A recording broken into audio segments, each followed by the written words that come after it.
¿Qué tal? Bienvenidos. Mi nombre es Arturo Alpizar y esto es GIONI, Ciencia y Cultura en Corto, un programa dedicado a la difusión de la ciencia, la cultura y el arte. El día de hoy hablaremos sobre parques urbanos. Veremos algunos aspectos sobre estos respecto a su patrimonio, servicios ecosistémicos y funciones hidrológicas. Es un trabajo realizado por el Dr. Sosa y colaboradores. ¿Qué tal, doctor? ¿Cómo se encuentra? ¿Qué tal? Buen día, ¿cómo están? Es un placer acompañarlos este día. De igual manera, tenemos el gusto de tenerlo aquí. Tenemos entendido que usted se dedica principalmente a lo que es el sector de todo lo relacionado con agua, ingeniería civil. Exacto. ¿Podría platicarnos un poco al respecto sobre su trayectoria profesional? Cabe decir que a pesar de que casi tengo 40 años en la universidad, me formé en la Universidad Autónoma Nacional de México como ingeniero civil. Después hice una especialidad en Trento, Italia, en el Instituto Latinoamericano de la FAO. Posteriormente una maestría en hidráulica que seriamente la hice aquí en la Universidad Autónoma de Querétaro. Enseguida hice estudios de una maestría en Francia y el doctorado también en Francia en el Instituto Politécnico de Grenoble. Y después la experiencia aquí a lo largo de como en la parte del sector privado y público. En el sector privado trabajé durante 10 años en la Comisión Federal de Electricidad y al mismo tiempo que trabajaba ahí, comencé a trabajar en la universidad, por lo cual llevo años aquí en la auto de hidráulica haciendo investigación y apoyando a alumnos en su formación, tanto en tesis de doctorado como licenciatura. Y bueno, aquí en su trabajo vemos que se enfoca en lo que son los parques urbanos y podría darnos como tal una definición a partir de su campo, que es la ingeniería civil de qué es el parque urbano y darnos una pequeña noción de por qué su trabajo está enfocado en esto. Okay. Voy a empezar por la parte más general. Realmente la vegetación o los parques urbanos nacen como un motivo de recreación y salud para el bienestar de la sociedad. De tal manera que los parques urbanos en ese contexto empiezan a quedarse dentro del corazón, dado el crecimiento de la ciudad y al conjunto de árboles, tanto de parques urbanos como camellones, árboles aislados, jardines, se le conoce como bosque urbano. De tal manera que ese conjunto de vegetación tiene una función ecosistémica. En los últimos años ha venido a cobrar gran importancia y también tiene una funcionalidad hidrológica. Asimismo, dado las condiciones que vivimos actualmente por los efectos del cambio climático, es vital el papel del bosque urbano porque regula la temperatura, lo cual reduce el consumo de energía eléctrica. También la vegetación tiene una función de depurar el aire, la calidad del aire, el asimilar y retener el CO2 que se convierte en carbono.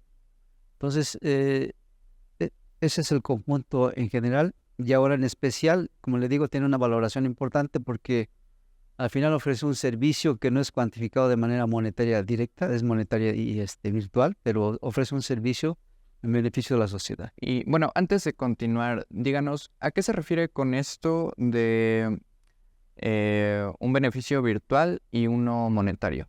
¿Cuál sería la diferencia? ¿O cómo se contrasta uno con el otro? El servicio físico que ofrece es cuantificable. Es decir, si usted ve la evolución natural de un árbol, en principio es un pequeño arbusto que va creciendo precisamente por la asimilación de carbono. La asimilación de carbono se convierte en masa arbórea, lo cual permite reducir la cantidad de gases de efecto invernadero. Entonces, es un servicio implícito que no está valorado, que al final, en el aspecto económico es importante, pero no es dinero en efectivo, es dinero virtual porque no se paga. Se paga en el caso, está asociado con bonos de carbono que sí se ofrecen para captar carbono, pero en los centros urbanos todavía no se ofrece como un valor monetario, sino es una condición natural porque realmente los bosques urbanos y los parques urbanos en la gran mayoría de las veces no están planeados para ofrecer esos servicios. Están planeados para ofrecer servicios de bienestar a la sociedad, de recreación. ¿Sí me explico? Sí. Entonces está el servicio físico, todo lo que implica la depuración, también el que no he mencionado, la vegetación intercepta la lluvia y la retiene. Esa agua que no llega al suelo no escurre, y como no escurre, eso beneficia a los sistemas de drenaje y al sistema de alcantarillado porque no lo satura, los hace más eficaces, por un lado, y por otra parte, toda la contaminación que se deposita, como esa agua no escurre, no lava esa contaminación y no aumenta, reduce la contaminación porque no lava el mismo volumen de agua en el caso de que no existiera la vegetación.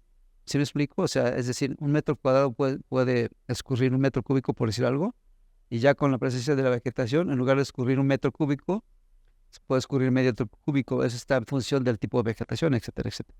De modo que la misma vegetación sirve pues para reducir ese escurrimiento. Exactamente. Y bueno, hablando de lo que es el parque urbano y de este mismo propósito, ¿qué aspectos se deben tomar en cuenta para lo que es la planeación o la construcción de un parque urbano?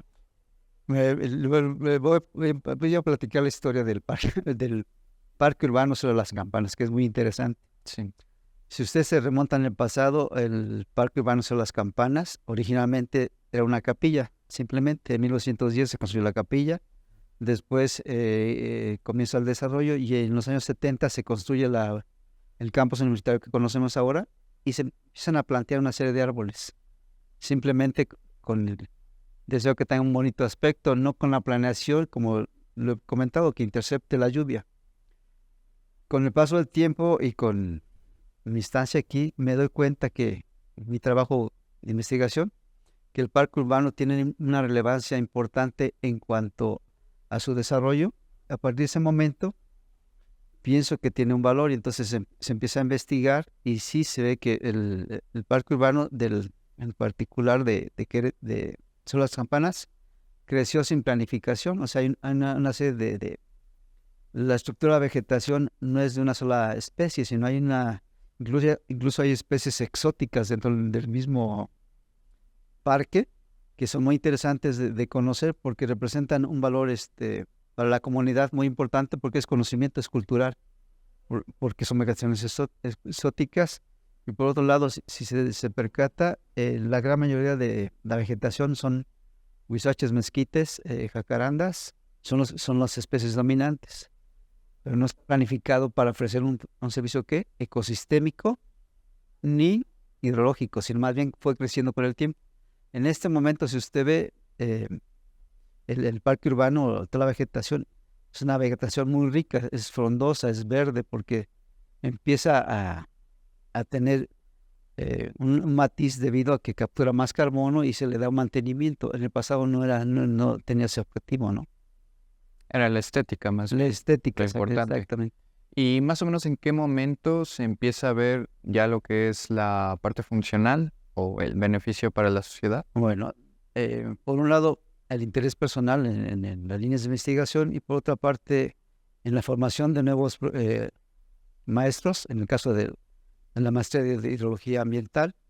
Un alumno empezó a realizar la tesis, le planteé el tema y empezamos a hacer mediciones. Entonces, se llevó a cabo toda una metodología para medir realmente los servicios ecosistémicos y medir la funcionalidad hidrológica. De tal manera que se hizo una clasificación de todas las facultades, se midió la densidad arbórea por hectárea por facultad de todo sobre las campanas y al final de cuentas se llegó a determinar un valor del servicio, ¿no? Realmente es asombroso el valor estructural que tiene todo el bosque urbano. El valor estructural se entiende como lo que significa la inversión para que guarde este estado el bosque urbano, ¿ok? El bosque urbano vale más de el valor estructural del bosque urbano vale más de 60 millones de pesos, ¿ok? Y aparte está lo que cuesta es el valor de asimilar todos los contaminantes, el CO2, la lluvia, etcétera, etcétera. Entonces, no solo hablamos de algo que le aporta beneficio a lo que es la comunidad de Querétaro, universitaria también. Universitaria, sin embargo, también hablamos de un gran gasto o bueno, de un Beneficio. patrimonio que Un patrimonio, sí, tiene o aporta un gran valor. un gran valor, exactamente. Y bueno, antes de continuar, digamos, ¿cuál sería una de las principales problemáticas que existe en este parque derivado del hecho de que la estética fue el principal enfoque para construirlo? Al contrario, me parece contradictorio, aunque originalmente fue con origen estético, más bien la estructura es, como la composición estructural del bosque urbano es buena porque como no hay una sola especie, eso reduce el efecto de una contaminación a una sola especie. Entonces, hay especies diferentes y las plagas no invaden de la misma manera a una sola especie. Si fuera una sola especie, habría un riesgo porque se contamina más fácilmente. Entonces, tiene ese beneficio de que haya vegetación exótica y que sea mezclada, básicamente. O sea, fue una coincidencia que Sí. es un beneficio al azar, ¿no? O sea, la misma diversidad crea como que no directamente un mecanismo de defensa, pero es más difícil en el caso de plagas Es o exactamente. de algún Otro agente externo. contaminar o directamente enfermar a las diferentes especies. Esa misma diversidad permite estudiar diferentes especies. O sea, qué tipo de servicio ofrece un mezquite, una jacaranda, un huizache, hay pinos también. En fin, hay una diversidad de especies que podría enumerarlas más adelante, ¿no? De modo que podemos ver en el Cerro de las Campanas todo un ecosistema, Una riqueza una riqueza. del bosque urbano. Y supongo que esa es una de las principales razones por las que llevó a cabo su estudio ahí. Eh, sí y no. O sea, más bien fue descubrir la riqueza. A mí en lo particular que me interesaba es el beneficio que ofrece la intercepción, la cantidad de agua que intercepta y que no llega a los sistemas de alcantarillado, porque se reduce de alguna manera el riesgo de inundación. ¿Ok? Ese es básicamente el principio. Después fue, sobre el camino fuimos descubriendo ciertos detalles. Bueno, en unos instantes hablaremos un poco más ahora de la cuestión hidrológica, sin embargo, vamos a un corte y enseguida regresamos. Mi nombre es Arturo Alpizar y esto es Gioni, Ciencia y Cultura en Corto.